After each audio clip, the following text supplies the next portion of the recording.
میں اکثر جلد بازی میں گھر کی خواتین بیچاری ٹینشن میں ہوتی ہیں، ان کو بھی ڈانٹ مل رہی ہوتی ہے، ان کی طرف سے بھی ڈانٹیں پارسل ہو رہی ہوتی ہیں۔ بہرحال جی، افطاری میں کیا کھانا سنت ہے؟ کھجور۔ نبی صلی اللہ علیہ وسلم اس سے روزہ افطار کیا کرتے تھے اور اس کی ترغیب بھی دی آپ صلی اللہ علیہ وسلم نے۔ اور کھجور میں کاربوہائیڈریٹ ہوتا ہے بہت زیادہ۔ ہم جب ہمارا شوگر لیول اتنا ڈاؤن ہوتا ہے اور کمزوری ہو جاتی ہے روزے کے جو اینڈ میں، تو پھر ایسی صورت میں ہمیں کھجور جیسی ہی کوئی چیز لینی چاہیے۔ ہم لوگ کیا کر رہے ہوتے ہیں؟ شربتیں پی رہے ہوتے ہیں چینی کے، اس میں کاربوہائیڈریٹ تو ہوتا ہے اور وہ شوگر لیول ڈھا کر کے اوپر چلا جاتا ہے ہمارا، اور پھر دماغ ٹون ہونا شروع ہو جاتا ہے، مغرب کے بعد سے غنودگی بجائے فریشنس کے اور بیکار لائف ہو جاتی ہے، اور پھر تراویحوں میں لوگ کیسے اونگ رہے ہوتے ہیں۔ تو میٹھا نہیں کھانا چاہیے افطاری میں، جو بہت زیادہ لوگ میٹھا پھوڑ رہے ہیں۔ میڈیکل سائنس کی باتیں کر رہا ہوں، اسلام کی بات نہیں کر رہا میں، ایک ظاہر اپنا تجربہ شیئر کر دینا چاہیے۔ تو چینی اور اس سے بنے ہوئے شربتوں سے اوائڈ کرنا چاہیے۔ کھجور میں میٹھا ہوتا ہے لیکن وہ اچھی قسم کا میٹھا ہوتا ہے، اس سے وہ غنودگی نہیں آتی، اور اس میں منرلز بہت زیادہ ہوتے ہیں، آپ کو طاقت بھی ملتی ہے اس سے، بہت سارے منرلز ہوتے ہیں اس میں، وائٹامنز ہوتے ہیں، تو اور سنت بھی ہے۔ تو کھجور کا ایسا پھر ہمارے ایک بڑی ظلم یہ کرتے ہیں کہ اتنا سا کھجور لے کے نا بس ایک افطار کیا، اس کے بعد پھر ڈائریکٹ آ جاتے ہیں پکوڑوں پہ۔ تو کھجور تمیز سے کھا لو بھائی، ذرا اچھی طرح کھا لو، اس میں کیا جا رہا ہے آپ کا؟ اتنا مزیدار غذا ہے اور سکون بھی ملتا ہے، راحت بھی ملتی ہے، طاقت بھی آتی ہے۔ پھر اس کے بعد آپ تھوڑی بہت جو گنجائش رہ جائے گی وہ پکوڑے سموسے پھوڑ پھاڑ لینا۔ تو کھجور کے ساتھ بہت نفرت ہے۔ نبی صلی اللہ علیہ وسلم نے فرمایا جس گھر میں کھجور نہیں ہے نا فَأَهْلُهُ جِيَاعٌ، وہ گھر والے بھوکے ہیں۔ تو اس لیے عرب میں ہمیشہ وہ اپنے فریج میں لازمی کھجور رکھتے ہیں، بلکہ کھجور کو تو فریج میں رکھنے کی بھی ضرورت نہیں ہے، باہر بھی رکھ دیں تو بھی ٹھیک رہتی ہے وہ۔ تو اس لیے کھجوروں کا استعمال گھروں میں ڈالیں، بچوں کو یہ آرٹیفیشل میٹھے سے بچا کے ان چیزوں پہ لے کر آئیں۔ باقی سحری میں کیا کھانا چاہیے؟ سحری میں بھی کھجور کھا لیں، پھل کھا لیں، کچھ بھی کھا لیں، ڈاکٹر بتائے گا آپ کو، میں کیا بتاؤں گا آپ کو بھائی کیا کھائیں۔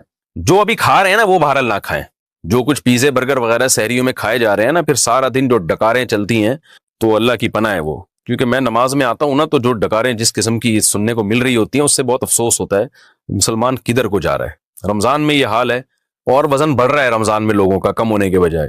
تو باقی ڈاکٹر بتائے گا، حکیم صاحب بتائیں گے کیا کھانا ہے کیا نہیں کھانا ہے، یہ میں نہیں بتاؤں گا۔ دیکھیں دو طرح سے روزہ ٹوٹتا ہے، ایک ہوتا ہے بھولے سے ٹوٹ جانا، اس سے تو ٹوٹتا ہی نہیں ہے، آپ کو یاد نہیں تھا آپ کا روزہ ہے، آپ نے کھا لیا پی لیا، بعد میں یاد آیا اڑے بھائی آج تو میرا روزہ تھا، اس سے کچھ نہیں ہوتا، نہ روزہ ٹوٹا، نہ کفارہ، نہ قضا، کچھ بھی نہیں، بلکہ پورا روزہ کمپلیٹ ہو گیا، آپ کا ثواب پورا پورا ملے گا، حدیث میں آتا ہے، اس صراحتاً ہے یہ حدیث میں۔ لیکن ایک ہوتا ہے غلطی سے ٹوٹ جانا۔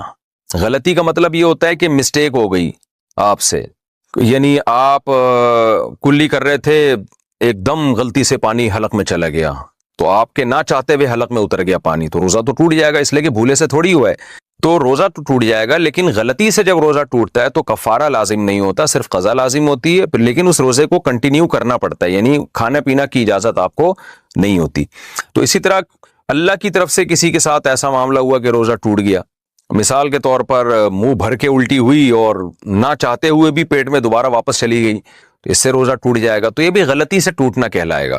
تو اس صورت میں بھی آپ کو قضا کرنی پڑے گی، کفارہ نہیں ہوگا، لیکن کھانا پینا آپ کے لیے پھر بھی ٹھیک نہیں ہوگا، اس کو روزے داروں کی طرح آپ پر رہنا لازم ہوگا شام تک۔ روزہ کس چیز سے کھولیں؟ شربت سے روزہ کھولنا، روزہ کھجور سے کھولنا سنت ہے، یا سادہ پانی سے بھی کھول سکتے ہیں۔ نیز شربت سے کھولیں تو کیا حکم ہے؟ تہذیب صاحب امبور سے۔ دیکھیں حدیث میں دونوں چیزوں کا تذکرہ ہے، کھجور کا بھی اور پانی کا بھی، سادہ پانی، اس لیے بہتر یہی ہے کہ کھجور سے کھولیں یا سادہ پانی سے کھولیں، اور اس کی ایک سائنٹیفک لاجک بھی ہے۔ ہمارا معدہ خالی ہوتا ہے، ہر چیز کے لیے تیار ہوتا ہے، جو اس وقت معدے میں جائے گی معدہ فوراً کھینچے گا اس کو، تو بڑے خاندانی طریقے سے معدہ ورک کر رہا ہوتا ہے۔ تو ایسی صورت میں آپ اگر کوئی گندبلا ڈال دیں گے نا، تو گندبلا آپ کے جسم کا حصہ بن جائے گا وہ۔ تو جب اتنا اچھا معدہ ورک کر رہا ہے اور آپ کی باڈی پوری طور پر تیار ہے ایک اچھی چیز کو جذب کرنے کے لیے، تو اچھی چیز ڈالیں۔ تو سادہ پانی بھی اچھی چیز ہے، آپ کی باڈی میں پانی کی کمی کو پورا کرے گا، اور کھجور بھی اچھی چیز ہے۔ کھجور کو تو حدیث میں طیب کہا گیا ہے کہ پاکیزہ چیز ہے، اس میں منرلز بہت زیادہ ہوتے ہیں، وائٹامنز ہوتے ہیں، اور جو کاربوہائیڈریٹ آپ کو چاہیے باڈی کو رن کرنے کے لیے، کارب، وہ بھی اچھا والا کارب اس کے اندر ہوتا ہے۔ تو یہ سب چیزیں آپ کو ملتی ہیں کھجور سے، اور پانی سے افطار کر سکتے ہیں۔ شربت سے افطار شرعاً جائز ہے، کوئی گناہ نہیں ہے، لیکن میڈیکلی یہ بعض ڈاکٹروں سے ہم نے سنا ہے کہ نقصان دہ ہو سکتا ہے، اس لیے کہ معدہ بالکل خالی ہے، شدید پیاس لگ رہی ہے، چینی آپ ڈائریکٹ اس میں لے کے جا رہے ہیں، تو بعض ڈاکٹروں سے سنا ہے کہ کڈنی پہ، گردوں پہ اس کا افیکٹ ہو سکتا ہے۔ واللہ عالم، ڈاکٹروں کی باتیں آپ ڈاکٹروں سے ہی پوچھیں، لیکن میڈیکلی یہ بات بہرحال ثابت ہے کہ خالی پیٹ جب شدید پیاس لگ رہی ہو یا بھوک لگ رہی ہو، ڈائریکٹ آپ کوئی آرٹیفیشل چیز نہ لیں، کولڈ ڈرنک نہ لیں ڈائریکٹ۔ آپ جو ہے آج کل جو شربت وربت آ رہے ہیں ان میں کیمیکل بھی ہوتے ہیں، اور چینی ڈائریکٹ نہ لیں آپ، تو ڈائریکٹ کوئی اچھی چیز لیں۔ جب ایک دفعہ جو ہے نا وہ اچھی چیز جذب ہو جائے تو پھر تھوڑی دیر بعد آپ جو مرضی چائے لیں۔ بہتر تو یہ کہ شربت کو مارکیٹ سے نکال ہی دیں آپ۔ میں تو حیران ہوتا ہوں لوگ افطاری میں شربت کیسے پیتے ہیں، ہم سے تو پیا نہیں جاتا۔ وجہ اس کی یہ ہے کہ شربت پی کے اتنا زیادہ آپ کا شوگر لیول ہائی ہوتا ہے، آپ کو نیند آنا شروع ہو جاتی ہے۔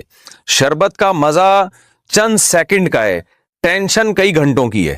آپ اگر افطاری میں شربت نہ پئیں، آپ فریش رہیں گے افطاری کرنے کے بعد بھی، اور آپ جب افطاری میں شربت پی لیتے ہیں تو ٹون ہو جاتے ہیں آپ دیکھو مغرب کی نماز کے بعد سے آدمی جھومنا شروع کرتا ہے، نہ اٹھا جا رہا ہے، تراویح کے لیے بھی نہیں اٹھا جا رہا ہوتا، تو 2 منٹ کی لذت بھی نہیں ہے، چند سیکنڈ کی لذت ہے، اور ٹینشن کتنی دیر کی ہے۔ تو ایسی چیز کیوں کھا رہے ہیں یا پی رہے ہیں جس میں چند سیکنڈ کی لذت میں آپ کو ٹینشن جو مل رہی ہے وہ کئی گھنٹوں کی مل رہی ہے۔ تو انسان فریش رہتا ہے، دماغ اس کا تازہ رہتا ہے، اس سے بڑی کیا نعمت ہو سکتی ہے۔